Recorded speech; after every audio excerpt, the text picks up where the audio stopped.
Men aktrisa Zuhra Soliyevaman. O'zi asli Samarqandliman. Samarqandni sevaman. Baribir yuragim shu yerda tug'ilganman, o'sganman. Havosi boshqacha, mehri boshqacha, insonlari boshqacha, uylari ham boshqachamikan deb qarasam, birdan Gulobod Avenue'ga ko'zim tushdi. Qarasam, qulayliklari ham yo'qdi, qurilishi ham yo'qdi, lokatsiyasi ham yo'qdi. Baquvvat toza joylar. Keyin Samarqandimdan bitta vatan qilay deb uy oldim. O'zimga nimani ilinsam, sizlarga ham shuni ilinyapman.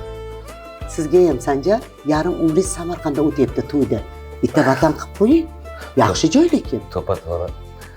Gulobod Avenue'ga gap qilish mumkin emas, manzarasi bu yoqqa tog' ularni chiqib ketishga Gulobod Avenue. Kinolarda bir umr er-xotin o'ynaganmizda. Endi qo'shni bo'lamiz Gulobod Avenue'da.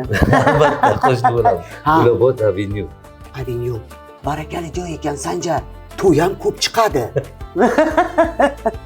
Kelinglar, Gulobod Avenue quchoq ochib sizlarni gullar bilan qarshi oladi. Gullari bu chiroyli uylari.